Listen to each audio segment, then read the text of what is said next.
আজকে আমাদের সবার একটা নিদারুণ সমস্যার কথা বলবো, যা আধুনিককালের মানে একটা সমস্যা তো বটেই, ভয়ানক সমস্যা।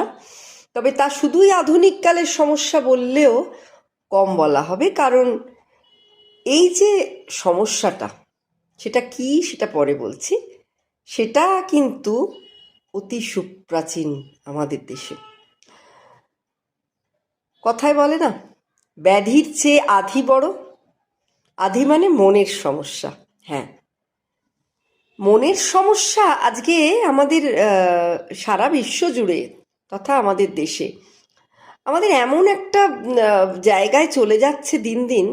সেই মনোরোগের সমাধানের জন্য কিন্তু বর্তমানকালে আমরা দেখছি যে রীতিমতো মনোরোগ্য বিশেষজ্ঞদের কাউন্সেলিং ছাড়া আর কোনো উপায় নেই। সেই কাউন্সেলরদের দ্বারস্থ হলেই তবে তার থেকে নিষ্কৃতি পাওয়া যায়। তবে আমাদের পুরাণে মহাকাব্যে তেমন অজস্র কাউন্সেলর কিন্তু ছিলেন, যারা সেই তখনকার মনোরোগীদের বুঝিয়ে সে রোগের উপশমের চেষ্টা করতেন।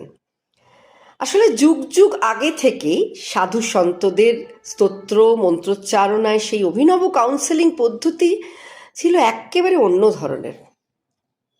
আমাদের একাদশ ইন্দ্রিয় বলা হয় মনকে, যা কিন্তু নিরাকার। এই মন ঠিক থাকলে দেহও কিন্তু সুস্থ থাকে। মনের সচলতায় তাড়নায় কিন্তু বাকি ইন্দ্রিয়দের চলন গমন। শব্দ রূপ স্পর্শহীন এই মনের বিকৃতি কিন্তু বড়ই বেদনার। যাদের হয় তারাই জানেন। আর আমাদের জীবনের সব ধরনের চাওয়া পাওয়া, দেহজ ভাবনা চিন্তা সব কিছুতেই কিন্তু বশত এই মনের। আর দেখবেন, কামনা বাসনা, ঈর্ষা দ্বন্দ্ব, হিংসা অসূয়া দেশ, সব অনুভূতির জন্মের মূলেই কিন্তু মন। ইন্দ্রিয়গ্রাহ্য বিষয়ের সঙ্গেই সম্পৃক্ত এই মন।